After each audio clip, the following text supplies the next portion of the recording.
my head. Oh, man. I don't regret taking the benders I've been taking recently. I mean, I've gotten up as high as 60 bottles of alcohol in a single sitting. And while the power of the Infinity Gauntlet takes away the alcohol poisoning, even phenomenal godlike power doesn't seem to take away all of the side effects of the benders I've been having. Not that I regret it. It's been fun drinking what I've been drinking and doing the things that I've been doing.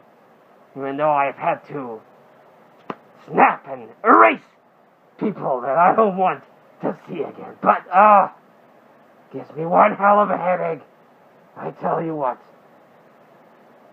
Really bad hangovers, basically. Thankfully, I am a man of many talents, class. And I have come to realize that you can't depend 100% on the power of a cosmic item. Thankfully, I am well versed in a little bit of magic and dark arts and potions and stuff like that. Bought myself a little bit of a coffee, but coffee at this point just doesn't have the same kick as you would think. Thankfully, we have our good friends at the pharmaceutical department to help us out. Use as needed. Well, I need quite a bit. Yes, lovely. And a little bit of special witch's brew. And a little bit of spider venom for a nice little kick. Lovely. Put the cap on here, don't want to spill.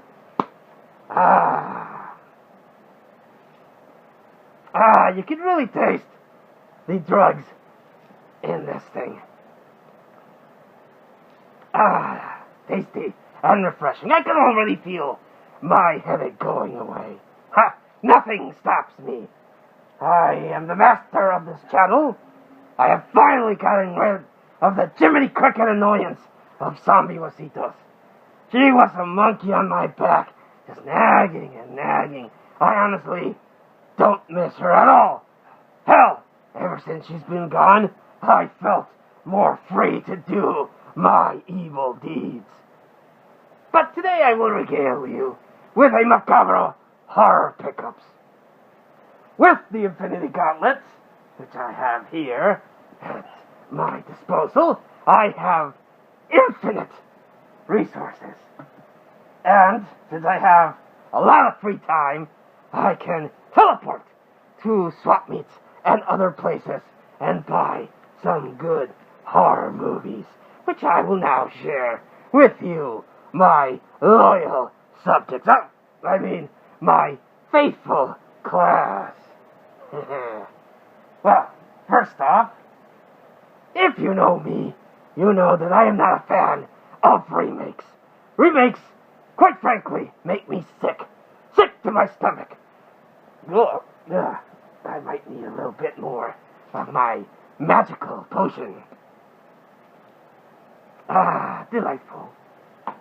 But, some people might call me a masochist, but I do like to buy the original and the remake for comparison purposes. I like to compare both to other people and show them, this is good, this is garbage. And I bought this movie, Disturbia, which is basically a remake, but again, they don't acknowledge it as much, of Rear Window, a classic Alfred Hitchcock movie. Whereas in that movie, a photographer breaks his leg and can't leave his apartment, so he snoops around with his camera and discovers that evil is afoot with his neighbor. This is a dumbass criminal kid that is under home arrest, and he realizes that his neighbor is up to no good. Is it better than the original? Of course not. Why would a remake be better? Well, although I will admit there are some exceptions of the rule, this is not the case. It is nowhere near as good as the remake.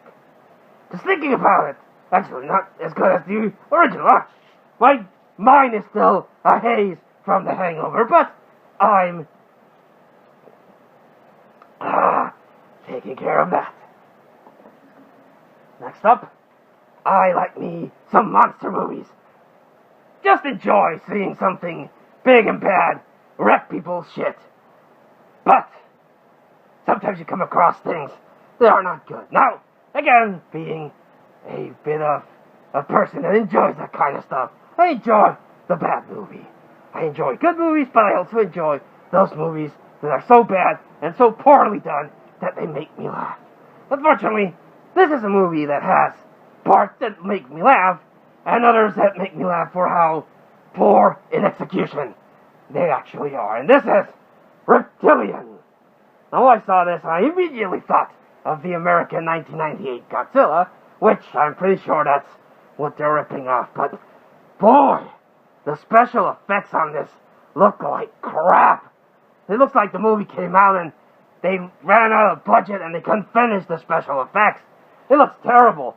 The textures on the thing are like loathing whenever he pops up. It's just awful, awful special effects for an awful, awful movie.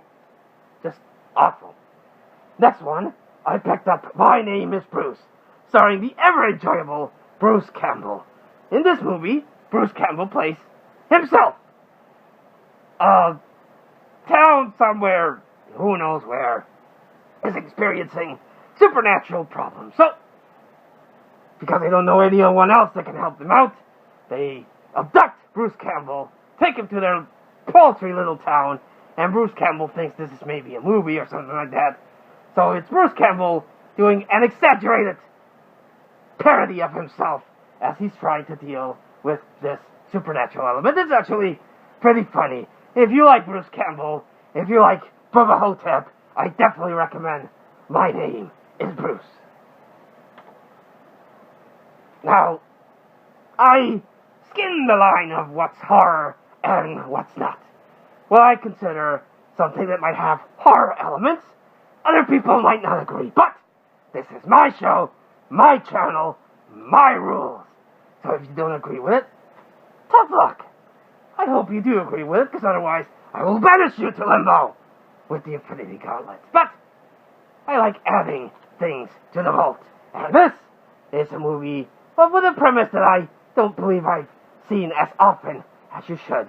And in today's namby-pamby, whiny climate that we all live in, I don't think you can get away with it. But this one is about a group of terrorists.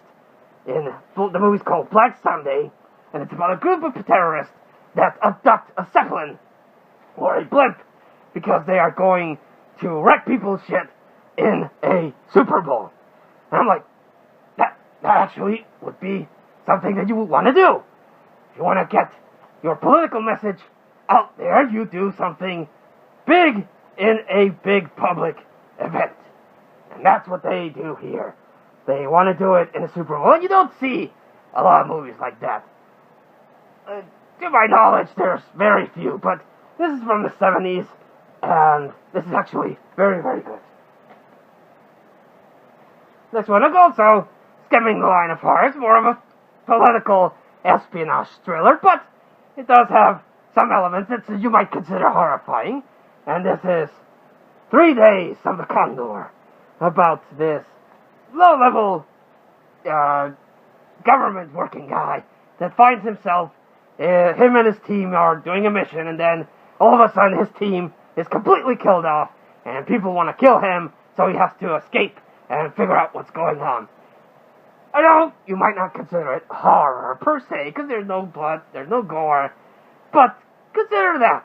Out of the blue, you walk into your office, happy as can be, and you're like, holy shit!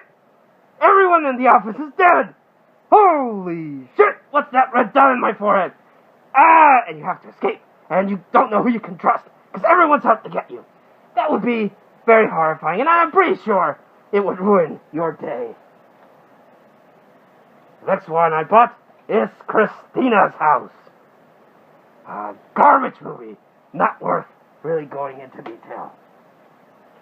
The next one is Suspicion by Alfred Hitchcock. A thriller, a master of thriller, back in the olden days. I've heard a lot of the newer generation say that his movies are too slow, and it takes too long for something to happen. But it's called building atmosphere. Everything has to be jump scares, and fast edits. You have to build your setting, develop your characters, and then have things happen. Not just like jump scares. Stupid.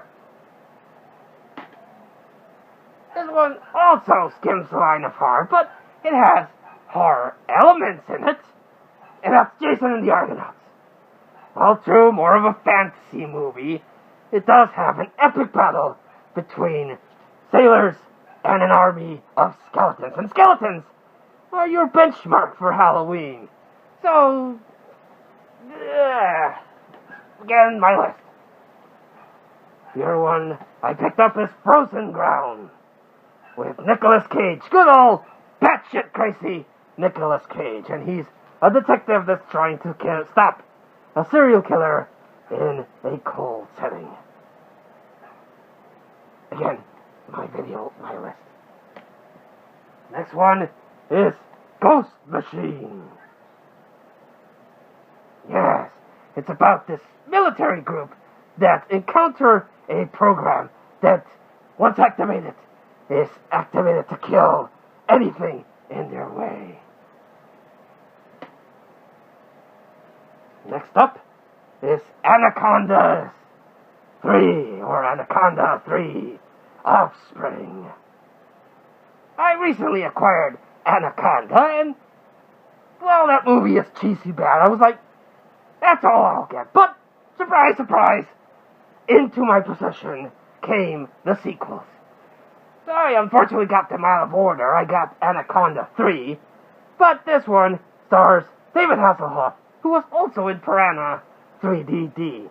So I was like, at least it would be good on that. But it's enjoyably bad because it's so poorly made. The next one is Evil Aliens. Though, honestly, most aliens appear to be evil, with your few exceptions. How many horror movies do you know where aliens are good? They're usually pretty evil, and rightly so, because they come to take care of humanity. And honestly, I'm pretty sure the aliens see us as the scum of the universe, because humanity's pretty shitty. Let's be honest. Humanity does kind of suck. So, most of your aliens would probably be evil. And this one is about aliens that's come to mess people's stuff. I'm not a big fan of the alien design, if I'm honest, but I'll probably give this one a review. Next one is Weirdsville. It's a kind of a goofy version of Trainspotting, is what I could basically say. It's about this guy whose girlfriend overdoses, and he's like, whoa, shit. Well, what do? I better destroy the body. And he goes to get rid of the body and encounters this cult of devil worshippers. And things just get crazier from there. I actually enjoyed this movie because of how absurd and batshit crazy it is. Next one is Romper Stomper, starring Russell Crowe, a very young Russell Crowe, before he was in Gladiator. This one reminded me of American History X, because Russell Crowe plays this really, really racist guy, and he's trying to escape. Very, very underlooked movie. I honestly didn't even know this one existed until I picked it up, read the synopsis, and it's like, well, it reads like American History X. So I bought it, watched it, and, oh yeah, this is good stuff. This one I bought is Killer Joe, with crazy Matthew McConaughey. Matthew McConaughey is that weird kind of actor, and borderline Nicolas Cage as well. He could deliver a Oscar-winning performance, and then just go batshit crazy and deliver an insane performance.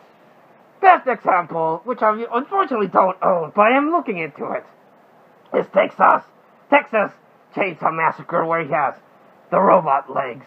This one, he's a hitman that, has to do weird stuff. This one, I'm very happy to own.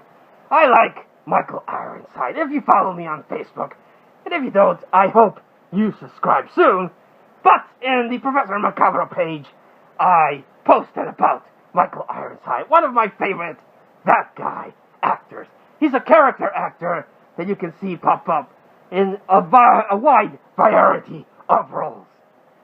Unfortunately, some of his stuff is kind of obscure, hard to find. But I was able to find this.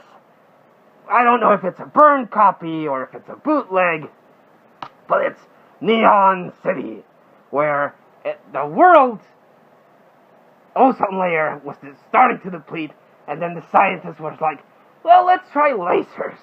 Lasers will fix everything. Unfortunately, no, it didn't. It made everything much worse. So now the world's gone to shit, and there are these killer rainbows that pop up out of nowhere that fry you dead. They fry you dead. Killer rainbows. I was sold on that right then and there. Very fun movie. I highly recommend it if you can find it somewhere. Might do a review on that. And I know I'm a little behind on my reviews, but with all the drinking I've been having, and all the hookers and prostitutes and call girls and stuff, I just haven't had the time. But I'll get to it. This is the other one I was talking about, the sequel to Anaconda, Anacondas. They kind of went the route of Alien. I don't know if they did that on purpose or, it was just a weird coincidence, because there was Alien, Aliens, and Alien 3. And there's Anaconda, Anacondas, and Anaconda 3. And in this one, it's more than one snake, and people are trying to find a flower that provides immortality. But the group is a group of idiots, quite honestly. Next one, I don't like this actress. I can't really stand her, but she was in Flatliners, and she's in this, and this is Mary Riley. About Julia Roberts stars as an assistant to Dr. Jekyll and Mr. Hyde, played by John Malkovich. And she's like, oh, Mr. Jekyll sure is a nice guy. Oh, crap, that Mr. Hyde, his assistant, sure is an asshole. So she basically has to deal with that. Wouldn't consider it hard, but it stars Dr. Jekyll and Mr. Hyde, so figured why not. Now, if you know horror, you also are familiar with The Asylum. They tend to rip off big blockbuster movies and produce low-quality, cheaper movies. Sometimes they're enjoyable because of how bad they are. Sometimes they do try to go the extra mile and actually deliver a product that's, well, not decent, but it's not bad. So you get your hit or miss. This one I haven't actually sat down to watch, but it's blatantly a ripoff of Paranormal Activity, this one called Paranormal Entity. So I don't know if it's found footage or if it's a legit movie, but I liked the first 3 Paranormal Activities. I thought they were a lot of fun, very creepy. Again, going back to the classic style of horror, where you set up your characters, you establish your mood, you put your rules, and then at the end, you throw those rules out the window, because everything goes batshit crazy. So I need to see that one. Next one, a double feature of Wishmaster and Wishmaster 2. Not a big fan, I will admit, of these double features. I prefer to get the discs individually, but when you can't come across a movie, and this is the best you can do, you get what you get. But this one's actually pretty good, because it's about this genie, the djinn, an evil genie that grants you your wish, but plays with your words, so, he screws you over. An evil genie that, once he does so, if he accomplishes a certain goal from the other the Jinn dimension, they will come over and take over the world. Because, of course, I enjoy these two movies. I must admit a level of shame for not owning these before. But I was able to get them, and they are really, really good. Part 1 and Part 2 are very enjoyable, especially with the guy that plays the Jinn. I may have mentioned this in one of my many videos. When you encounter something that will grant you a wish, make sure you are careful of how you word your wish. Otherwise, you might have a bit of an unpleasant surprise. And this is the movie that I was very loosely referencing when I might have mentioned that. An evil genie that grants you a wish will screw you over. So be careful what you wish for. It's actually the tagline of those movies. And this one I already own on Blu-ray. Because of course, why wouldn't I own this movie? But I found this Anchor Bay release of Evil Dead 2. And honestly, I like the artwork of this a little bit more than the Blu-ray. The Blu-ray one is the poster that they used with the skull and the two eyes. And this one is more cartoony, in a comic booky kind of look to it. So, I rather enjoyed the look of this. So, I am notorious for double dipping and buying the same movie twice if it's a different edition. And honestly, Evil Dead merits it. It's a very fun series. 1, 2, An Army of Darkness, and then the remake. One of the rare exceptions where the remake was not as good as the original, but it was actually a lot of fun. Well, class, that was the Pickup Videos Horror Edition. And actually, it's all gonna be horror from here on out. Because the other guy is still gone.